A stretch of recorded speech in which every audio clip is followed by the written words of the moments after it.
Story 1. As a former Uber driver, I've dealt with a whole bunch of unpleasant characters. From drunken groups of friends on Saturday nights, to people who pretend to be handicapped to get free rides. But every so often, you may pick up somebody who can just be classified as a straight-up creep. I've picked up a few of these guys, but never one quite as bad as a guy named Tom. It was a Friday night in December, one of the coldest nights of the year. I had nothing to do, so I figured I'd do some late-night pickups. This was 2 years ago.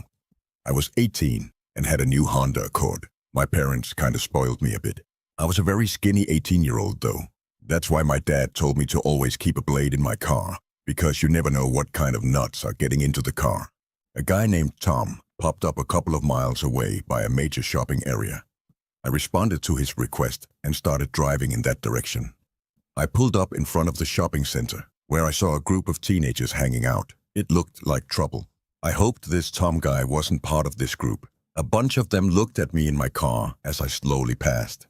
Eventually, I just hit the gas and went further into the parking lot of the shopping center.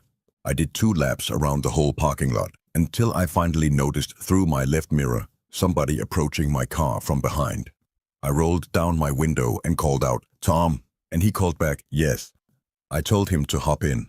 I had to repeat myself 3 times.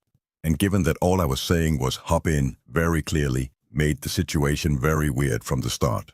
The 4th time he finally understood me and walked slowly around the back, getting into the seat right behind me. Usually the people I picked up would sit diagonally from me, which is what I preferred. When people sat right behind me, it just made me a little paranoid sometimes, especially when the person seemed kind of creepy. This guy was old. He had to be in his upper 40s. "Where to?" I asked him. He told me an address, which I entered into my phone. By his voice, I could tell he was a very heavy smoker. Come to think of it, my car was starting to smell like cigarettes. The address he gave me was 10 miles away, which was fine, since in men I'd be making more money.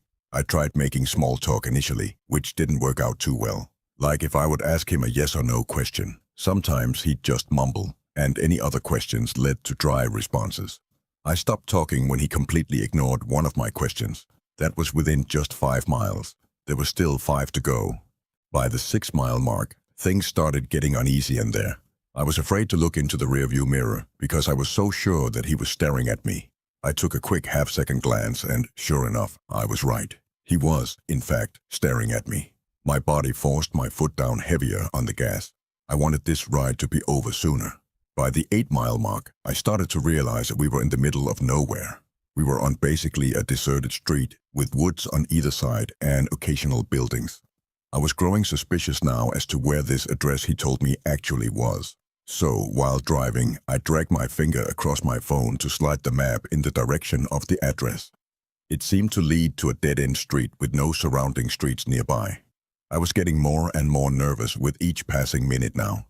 I shot a glance back up again at the mirror, and he was still watching me. I finally summoned up the courage to ask him if the address he gave me was of his house. There was silence for a few moments, and I thought he was once again going to ignore me or possibly didn't hear me. But 5 seconds later, he finally answered yes. There was less than a mile left in the drive now, still surrounded by nothing but woods, with the occasional empty-looking building. I was approaching the dead-end street that the address he gave me resided on, hoping some houses would come into sight. As the street came up, I slowed down so I could get a good look at it, but nothing could be seen, just pitch blackness. I could only imagine why he wanted to get me out here alone, so far away from anybody or anything. I casually kept driving, pretending like I missed it, hoping he wouldn't notice. But he did. Instantly, he hopped out of his seat and yelled at me to turn around. Honestly, I felt like my life was on the line. So I apologized and did a quick 3-point turn, as I was preparing for something to happen. As I turned down the dead-end road, my headlights now displaying just what I thought I would see. Nothing but trees on either side. I made it to the end of the road. Not a single house or building on the road. I just knew something was about to go down. I was just trying to physically and mentally prepare myself for it. Suddenly, he said in as soft as a voice as he probably could, "Thanks for the ride." I wasn't even thinking about money at this point. He opened his door, but before stepping out, he said, "Could you get out of the car for a second? I need help carrying my bag. I have a bad back." But he didn't have a bag. I knew he didn't. He didn't come in with one. I replied, yeah, sure. Let yourself out, and I'll help you in a sec. The shakiness in my voice was too obvious. What happened next? I never imagined what would have happened. All of a sudden, I felt pressure on my neck. It took me at least a second before I could realize he was choking me from the back seat. Immediately, I drilled the blade into his left arm, and he screamed in pain, releasing his grip on my neck. He fell out of the car and onto the street, and I took that opportunity to turn the car around and practically floor it down the street until I returned to a busy road. I actually didn't end up calling the cops. I was just too scared to do anything but drive home. And by the time I got home, I just wanted to go to sleep and forget about it. Needless to say, I resigned from my Uber driving days after this incident. Story 2. In 2014, I frequently used the Uber app because I wasn't able to drive for 12 months due to some DUI charges. Just a stupid mistake overall.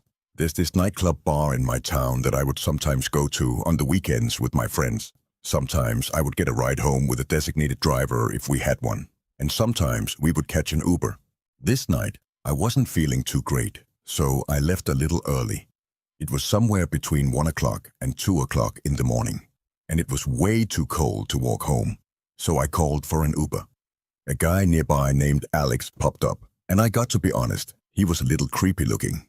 He was older, didn't really smile in his picture, and he had a grayish goatee with a black beanie cap on. He was only 2 miles away, so I didn't really care. It said he had a Chevy Malibu, which sounded nice, so I requested he come pick me up. I waited on the bench outside the club next to the bouncer, who stood still like a statue, hands folded together. About 5 minutes later, a silver 2003 or something Chevy Malibu pulled up in front of the club. I stood up a bit disappointed. It was such an old, ratty-looking car. The guy didn't call me over or honk or anything. He just waited by the curb. So I got up and entered the back seat of the car. Right away, things got uncomfortable. He didn't say hello. He didn't shake my hand. He didn't even turn his head to look at me. All he said was, in a very quiet voice, "Where are you headed to?" Which I replied with my address. We began moving down Main Street, but in the wrong direction of my house. I told him this, and he turned left at the next intersection. Now, we were moving away from the main roads and down the quieter residential areas. He didn't put my address into his phone, so I felt really strange. I didn't know if he was expecting me to direct him or not. I ended up putting my address into my own phone so he could listen. When the GPS said turn left down the next street, he completely missed it. I made a confused hand gesture. He noticed it and said, "I just got to make a quick stop. Don't worry, I'll give you a discount." Even though I was drunk, I still knew something bad was going on. That's when I noticed the handgun sticking out from his middle glove box next to him. By now, I was trying to figure out how to get out of this car. At the next red light, I tried the door handle very quietly, but it wouldn't open. I saw that the child lock was on, and from this point forward, my heart was racing. The man was driving as far out of the direction of my house. We must have been 2 towns over by now. I was getting desperate. I couldn't call the cops because I didn't know what this guy might do. I figured my best option would be attempting to flick the child lock switch next to him by the front seats. I had to somehow slide over to the opposite side of the back seat behind him without him noticing. This was one of the most tense moments of my life. I lost my sight on his head through the rearview mirror, making sure he wasn't looking. I very casually slid behind him. Thankfully, he didn't notice. Now came the scariest part. I had to reach for the button up front at the next red light before he could do anything. Each light we passed, I felt more and more tension build up as I was waiting for one of them to turn yellow. And eventually, one finally did. He slowed the car at an intersection that would usually be busy during daylight hours.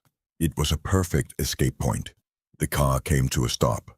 I knew this light wasn't very long, so I had to be quick. A car was stopped at the opposite side of the intersection, which made me feel a little better. With all my courage, I reached my hand up to the lit-up child lock button, and I must have startled him because he jumped 2 inches out from the seat. He screamed at me, and as I feared he would, he went for the gun right next to him. I was able to open the door and flee to the nearby Cadillac Escalade, where I banged on their windows, asking for help. They drove off, completely avoiding me. But it didn't matter, because the man in his Chevy Malibu was already gone down the block. I ran into a nearby grocery store that was open 24 hours, where I called the taxi this time. This was a very sobering experience, because I don't remember being drunk at all in that store or during the taxi.